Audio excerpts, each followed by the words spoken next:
close your eyes, seek paradise, won't change your mind, can't shape the lights, I'll take the chance and roll the dice. And welcome back, guys. How you doing? We just saved the game after beating up a dragon. I'm doing pretty well. We saved the game? We did. The game can continue? We saved it? Yup. Oh no, Sephiroth's not answering his phone. Oh no! He's in a dead zone. Shut himself inside the data room.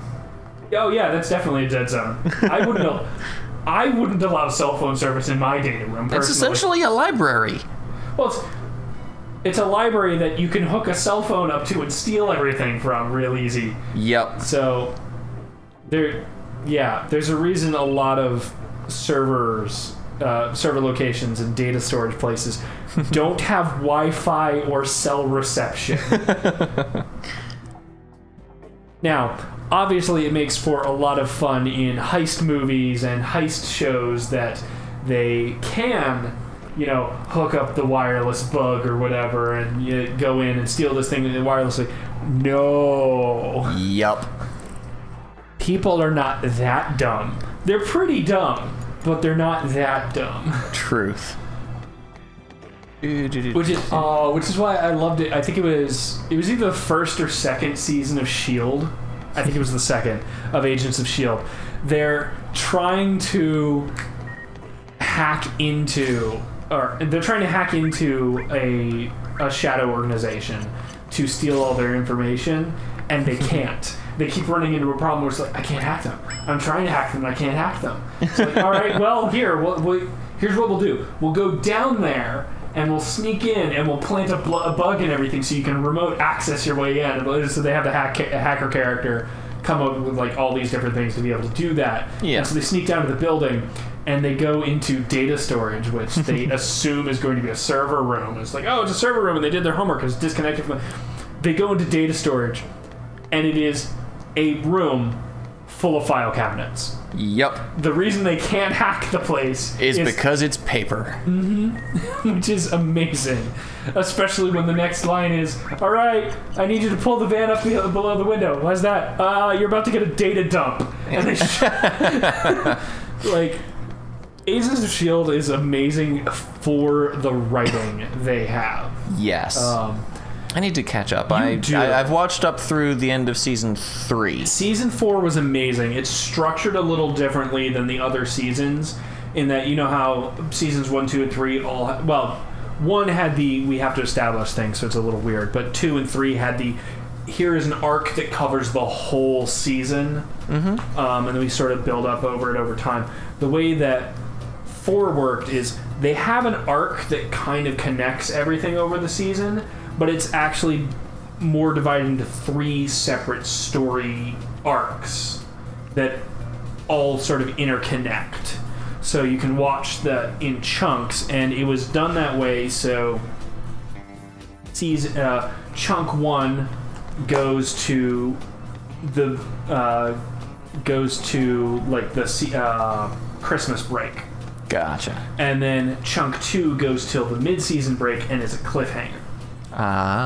So that you come back after the mid-season break, and then chunk 3 finishes up to the season finale and wraps everything up, and then leaves you with a cliffhanger for season 5. Yeah, that everyone's speculating about, and it's like, guys, you can speculate all you want, and you can ask them all you want. They are not going to confirm anything until the season actually starts. So have fun with that. Go pick apart the Black Panther trailer. Which is an amazing trailer, by the way. I haven't actually seen it. You should. That's another thing you should watch. Here's what I love about the Black Panther stuff in general. So they've worked it all to have the like all the costumes and everything in it are inspired by traditional African tribes. Nice. And a whole bunch of different ones kind of melded together, because essentially for the movie, for Wakanda they have to make up an entire like millennia of history for a fictional African nation. And that requires them to be like, okay, well, they're bordered on the north by such and such, so they would be influenced through trade for them, but they're bordered on the east, west, and south by these other tribes, and here's other tribes that are kind of in the location that they would meet through, that would trade with their trade partners if they located and they meld it all together in this really cool thing. Hey, guys! And so they're supposed to be this super scientifically advanced nation that for all outside purposes appears to just be a developing African country. And so all their technology and everything has been developed with that subterfuge in mind. Nice. So the big bead bracelets that they wear that look like, oh, these are just like clay beads or whatever that, you know, are that are in certain traditional African societies that denote like status and rank stuff. That's their cell phone. Nice. Like, so that you have, as a child in this nation, you are given a small set of beads. You're given your initial set of beads, and that initial set of beads is a GPS, a health monitor, and a data storage for your health records. Nice. And when you enter school, you're given another bead that's now, this is your permanent record. It's your data storage for, like, here's all of your certificates and the degrees you've earned and your grades and your report cards, all stored on this. Nice. When you're old enough to get a cell phone or whatever, your parents can attach one. If you go into a certain, like, feel, like, say you go into a place that gives you restricted access to something, they'll give you a bead that's linked to your bio monitor, so even if someone steals it, it's not going to work because it's not you. It's not you that you can use, and then that gives you access to things. If you are someone that does a lot of presentations, they'll give you a bead that's a projector. Like a hollow projector, and it projects things. Like stuff like that, but it's all just hidden in plain sight. And it's like, that is an amazing piece of subterfuge, and I love that you've done that.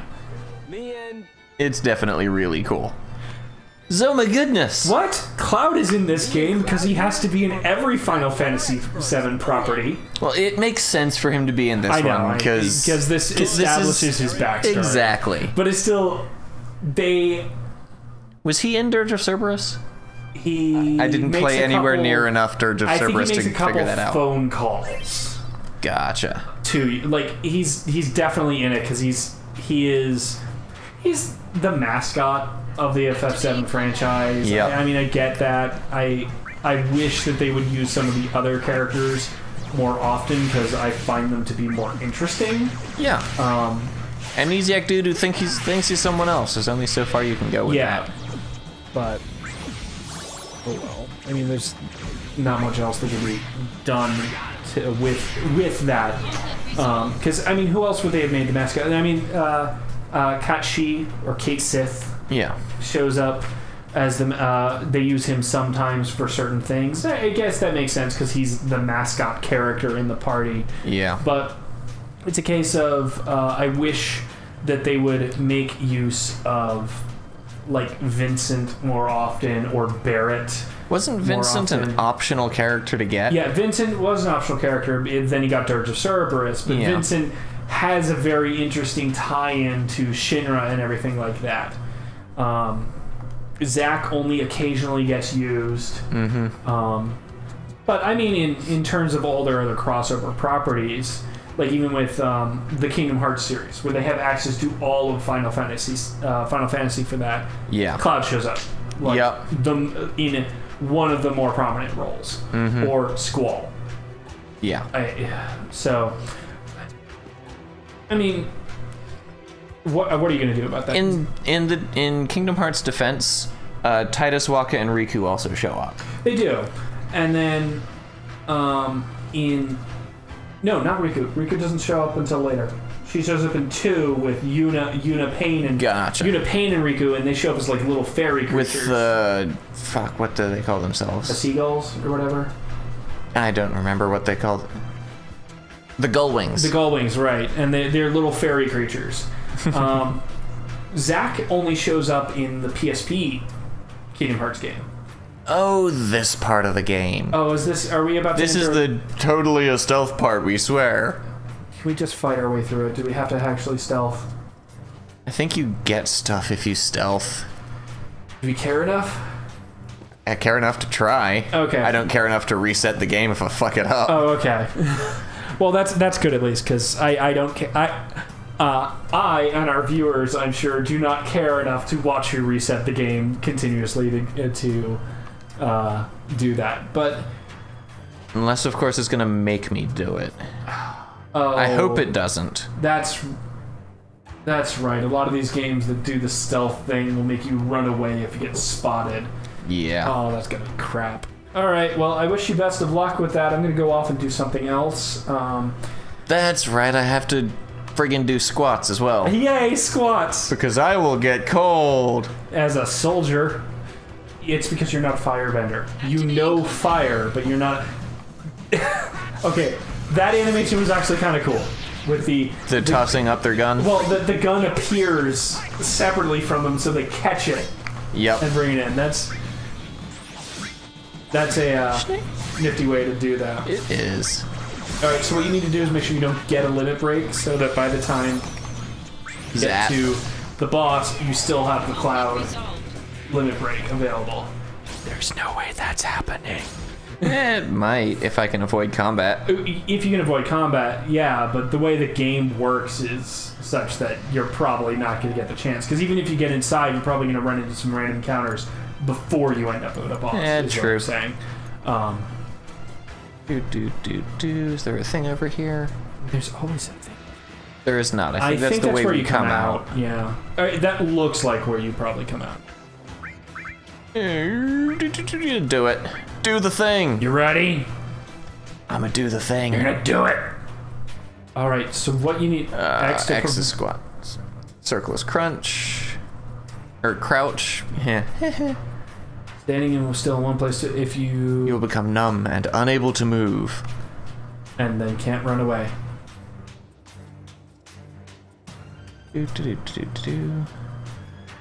Oh yeah. Okay. That's what it is. So there's containers that you have to go hunt and find if you want to keep them.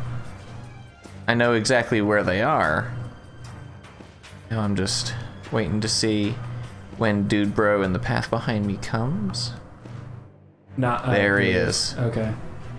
That's the other thing that sucks. There's a delay on... Nope, fuck. Do the other thing, that thing. You didn't have the prompt. Can he see you here? I don't know. Remember, L and R turned the camera. So. Oh, that's true. Here I'm good. Because no one can see you over that box. I can't believe... oh, shit. Kicked out. Which one goes away? Yeah, I think you'll find out after I fight them. Yeah. Activating combat mode. Oh, don't forget to steal from them. Oh, that's true. Even though you know... Spirit up. You're gonna steal items that you're not going to care about. Is Spirit Up a permanent boost to your spirit? Or no, that would be a Spirit Mako Stone. Okay. Which you got but haven't used yet. I don't have the ability to include items in my fusion yet. Oh, okay. So it's a fusion thing as opposed to... it's a fusion thing. That's what I meant was it a permanent use thing? Like, because you know how in a bunch of other RPGs they have things like power up and it permanently increases your power up. Yeah. Equip this and increase your power by 1. All right. So what do they steal? Probably the one you were going to go for. I think that one's way at the back. That's the one that's off to the right. And off to the right is the direction I need to go. Right, but what I meant by that is it's because you could see where the bridge was. Yeah. Oh, but look, the one that's back there, I'm still good.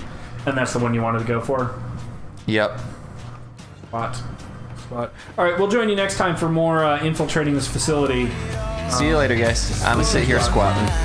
I live it out like I'll never die. skies.